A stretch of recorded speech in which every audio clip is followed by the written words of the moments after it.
Welcome back to Just Chattin'. And this is the series of videos we do on Thursday and Sunday evenings just for our own entertainment. So, for those of you who are expecting a cat, he is off sleeping somewhere. I have no idea if he is going to come and pay us a visit. I did a video yesterday in which I said I was sure he wouldn't, and in fact, he did show up in the middle of the video. Just had to get his share of camera time because, the videos are all about him. So we'll have to wait and see. He's a cat. I cannot predict him. Today, I thought we would talk a little bit about the fallout from South Park. And I have been watching the fallout, and frankly, it landed in a rather unexpected place. So, when we come back.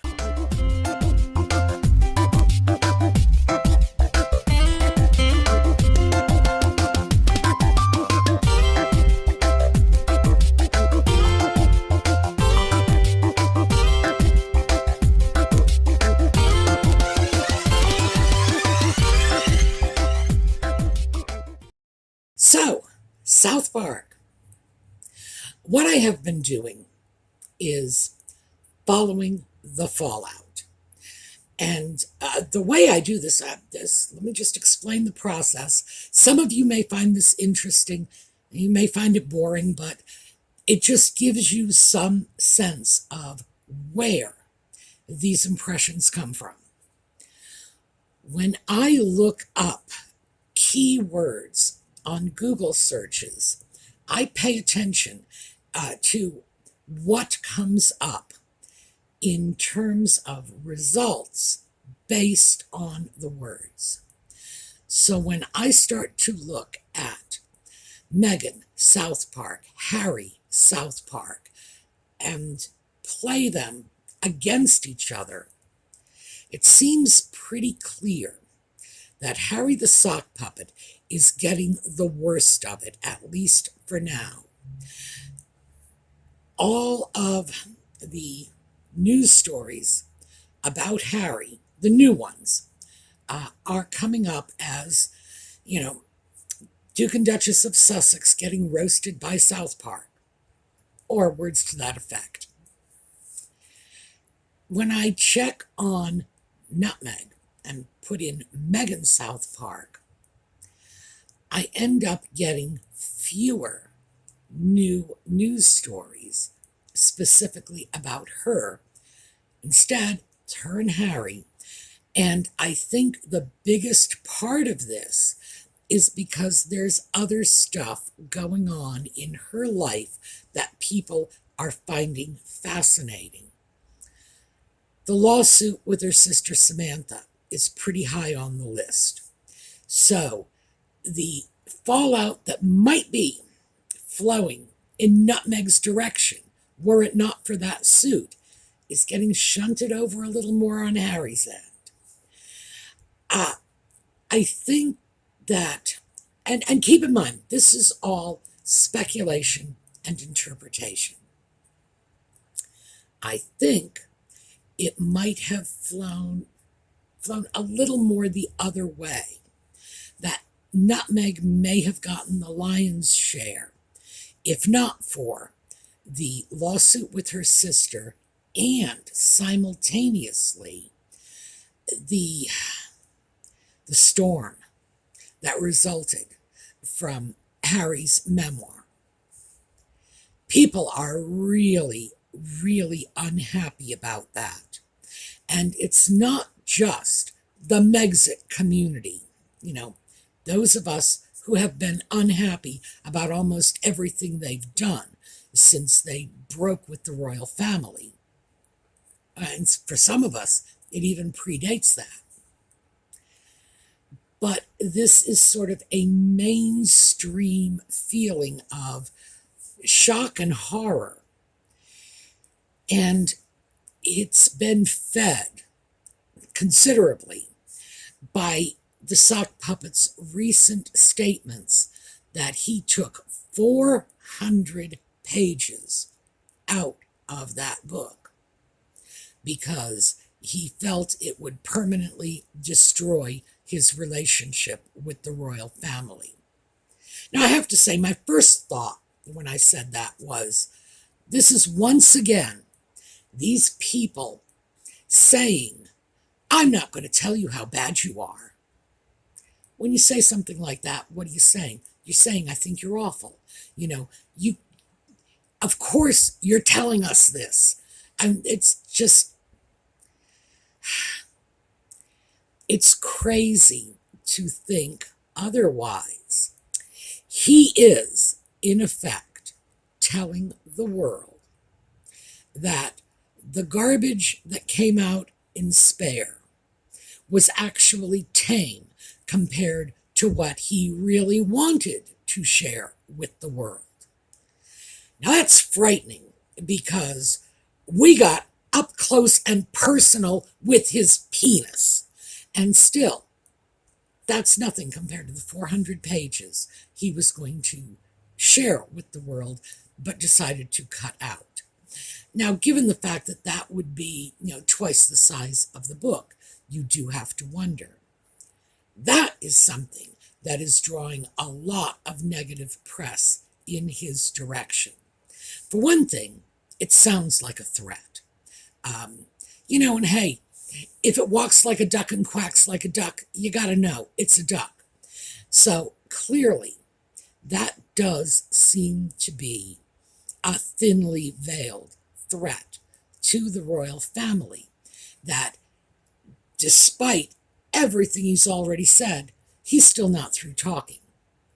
Nutmeg made a similar threat in her interview with The Cut, when she made a point of saying no one made her sign a non-disclosure agreement. Well, it's family. My family never made me sign a non-disclosure agreement either. That doesn't mean I'm going to sit here and talk to you about my sister's sex life. We don't have time for that. The fact is that with all of this negative feeling that is dumping on Harry, and it is coming from the press, which doesn't surprise me, because once that book came out and the mainstream media learned how much loathing and contempt he has for them and all their kind, why would anyone expect them to handle him with kid gloves? I mean, if I were a reporter, a photographer, a journalist, it would be open season on that boy after some of the awful things he said about not just individuals, but about the professions as a whole. He basically tarred everyone with the same brush. All the media is crap. They're all liars. They were all hunting him down. They were all profiting from his misery. Boo-hoo, poor victim. If I were part of the profession that he was slamming like that, I wouldn't give him a free pass either. So we're seeing a major shift from a year ago, when the general consensus, even among the Megxit community, was that poor Harry was a victim. He's dim-witted, what do you want? She leads him around by the nose. Now we're starting to see, Harry's going to have to start taking some responsibility for his own actions. This is good. Nutmeg, meanwhile, she has been so quiet. Ever since that book came out, she has been amazingly quiet, especially for someone who lives for public attention. Keeping a very low profile. Obviously, she wants to distance herself from the book. Obviously, she expected fallout, and obviously, she expected it was going to land on both of them if she was standing next to Harry in the path of that fallout. One does have to wonder why she didn't make an effort to tone that narrative down a little Who knows? Maybe this is how she wanted it to play out. Harry in the center of the controversy while she is quietly off somewhere, I don't know, looking after the putative children. Who knows? I have no idea what role she's playing today.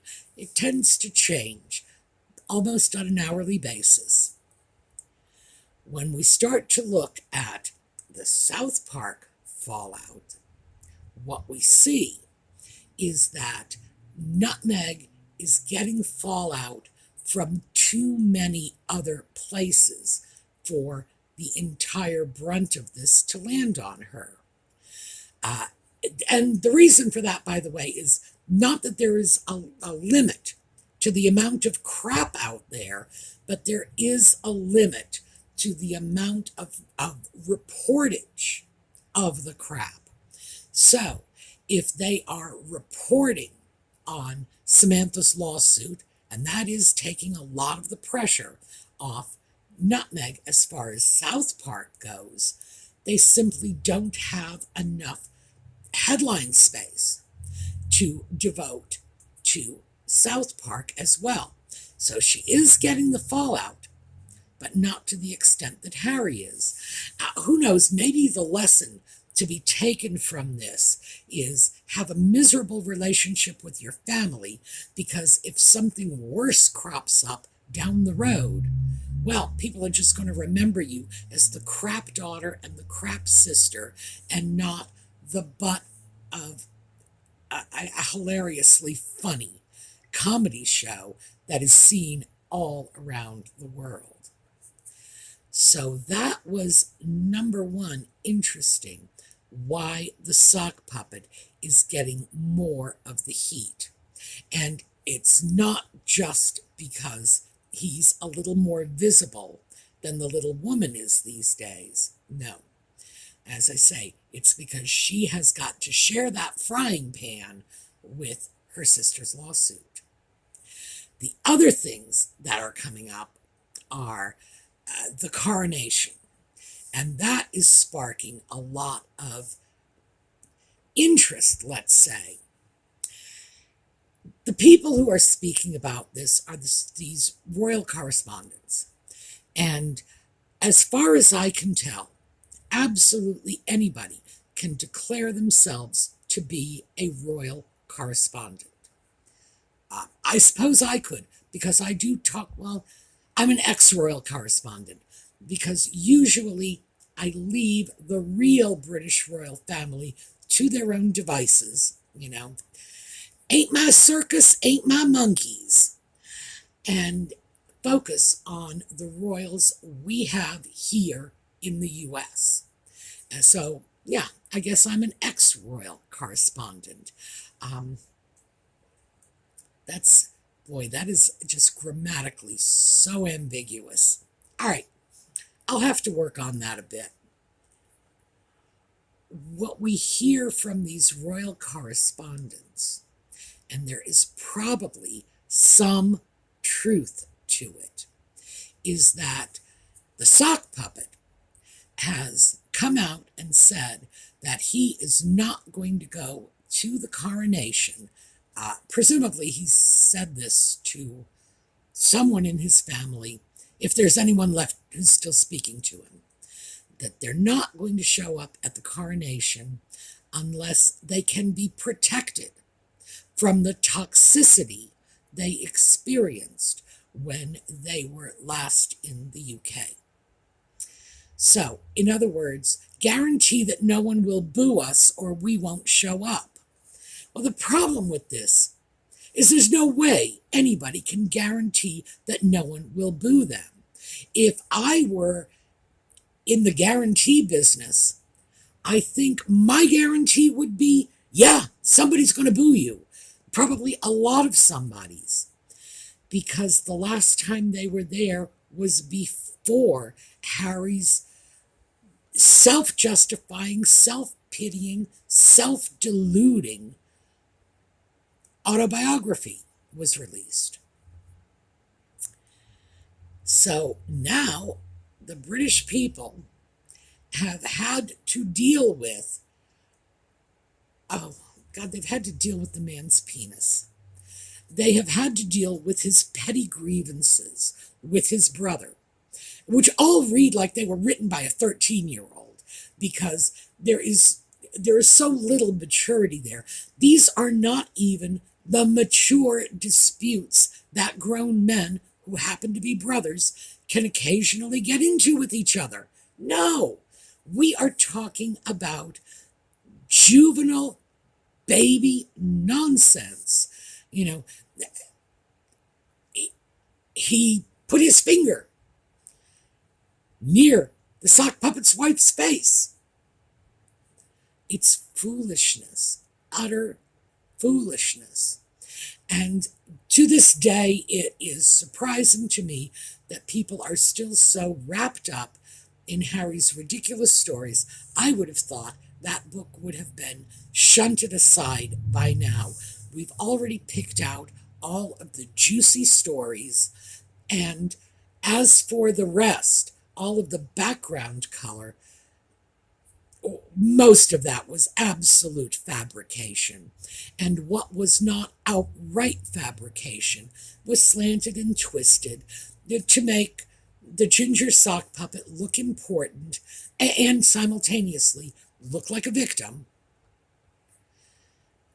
I would have thought that the novelty of those little gossip stories would have worn off by now. But apparently not in some quarters. Nevertheless, it's ridiculous baby foolishness. I have siblings, and the stuff that Harry was disclosing, those were the kinds of arguments we got into in our teens. Those are not the kinds of arguments we got into as adults. When we argued, and we argued as adults, when we did, it was a completely different flavor of argument, and certainly never got physically violent or anything like that. But it's a question of emotional maturity over the years puts you in a different place. And the one thing that came out strongly in the sock puppet's book is that his emotional development stopped pretty much the moment his mother died. I refuse to say that this is the result of the trauma of losing his mother. I think instead it was a child who figured out really fast that he was going to get away with bloody blue murder because his mummy had died. And given the fact that he could use that get out of jail free card for the rest of his life, he never needed to develop any further skills. So do I think trauma? No. I think convenience. I think his dead mummy for him is what Nutmeg's mixed race is for her. The get out of jail free card. The you can't say anything bad about me because I'm biracial. You can't say anything bad about me because my mummy died. I think that's what it is. So that plays right into these rumors that are being circulated by the so-called royal correspondents that the sock puppet is not going to go to the coronation unless the British people are somehow silenced. Now, this isn't new. Here's the thing. It is not new. This is the guy who called the First Amendment bonkers. This is the guy who hates the free press and has said so. I despise the free press. Oh, and South Park picked up on that one too. This is someone who does not believe anyone other than himself is entitled to express their opinions. Can this happen? No, it can't. You can't shut up an entire country. Um, I, Even when you are living in a totalitarian dictatorship, there's still going to be dissent. And Great Britain is not a totalitarian dictatorship, in case the sock puppet hasn't noticed. No one's going to go out and gag all of those people. So, does that mean he will not be going to the coronation? All right, I hate to do this because, whenever you throw something like this out, it's just a guess. And if you turn out to be wrong, no one ever lets you forget. But I would be willing to bet that there will be some manufactured excuse that either keeps them away from the coronation or limits their time there to less than 24 hours. I don't think they're going to subject themselves voluntarily to the British public's opinion as voiced by the British public for another go-round. I just don't see that happening. I think that it was far too humiliating for Nutmeg. Now, as we start moving forward, what we're looking at is like 2 months. The coronation is at the beginning of May. So essentially, we have what little is left of February, and then March and April. And that's it. So what are we looking at? 10 weeks maybe. I haven't looked it up. I'm just saying. 10 weeks, I think. They will come up with something because none of these issues are going away. The book is still out there. It's still grabbing attention. South Park is, oh my goodness, it's been like 4 days and it is still headlining everywhere. I've pulled articles from, I think, the Hindustani Times, a newspaper in Israel, and something in South America. I don't recall which. But that's what we are seeing. We are seeing the world looking at this. And as I said before, what they're saying is the emperor has no clothes, that there is nothing more to Nutmeg and the sock puppet than complaints, entitlement, demands for publicity, while screaming that they don't want publicity, going nuts when they don't get it. The hypocrisy is starting to overwhelm people. That, by the way, I think of all of the things that came out in the South Park episode was the hypocrisy. That was the big one. That was the one that will resonate with people and start to pull whatever support Nutmeg and the sock puppet have out from under them.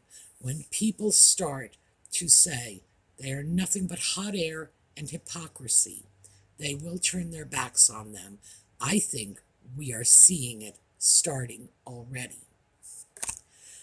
So, the fallout, again, this is a prediction because, we are at the beginning of it. We can't say for sure where it will land. I would have to say, I believe the media is still going to be talking about South Park a week from now. And keep in mind, in terms of the media, celebrity news, because that's what those two are. They're not royal news, celebrity news. When you are looking at celebrity news, 10 days on the front pages is well past the shelf life of most celebrity news stories. I think it's going to do that. I think it's going to last another week. And at that point, I think it will die down the way all these things do, especially because, knowing those two, they will commit another ridiculous, out-of-touch faux pas that will drag media attention away from it, because certainly they're going to try to fight back. And fighting back can take a lot of forms. There are rumors that they are looking at lawsuits, rumors that they are trying to have this episode removed, contemplating other forms of legal action, possibly even injunctions. I don't know if I believe any of that. Again, in a situation like this, half the stories are made up. Rumor has it, and then that becomes its own story. Do I think they're going to take this lying down? Absolutely not. What they usually do when they get hit with bad press is they rally their PR team and try to generate good press.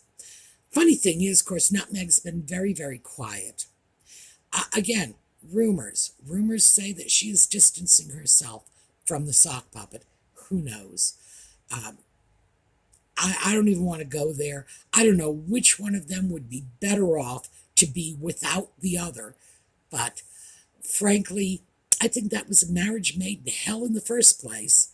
So what kind of surprise would that be? It's likely they are going to rally the troops and pull some kind of publicity stunt that they believe will get them positive publicity. The problem with that is at some point you hit the tipping point where anything you do is going to be viewed in the worst possible light. So they have Nutmeg's lawsuit with her sister. Well, actually, it's Samantha's lawsuit, Nutmeg's sister's lawsuit. You have the lambasting from South Park. You have the fallout from the book. You have the financial disclosures from Archewell that certainly suggest some serious investigation needs to take place. I think they're at that tipping point. Now, time will tell, but this is what it's looking like to me, having followed and tracked the way the reportage goes on these events in the past. And I have to say, it looks like that's the direction it's going in the future. So, time will tell. We will see. But, yeah, this is probably good news. Because let's face it, no matter what they say about those of us in the Megxit community, all we want, all we have ever wanted, was for those two to go home and shut up. We may be right on the cusp of getting that. So, that's what I have for you today. We are going to take a look at a slideshow on the way out. Have a terrific day. I will see you all next time.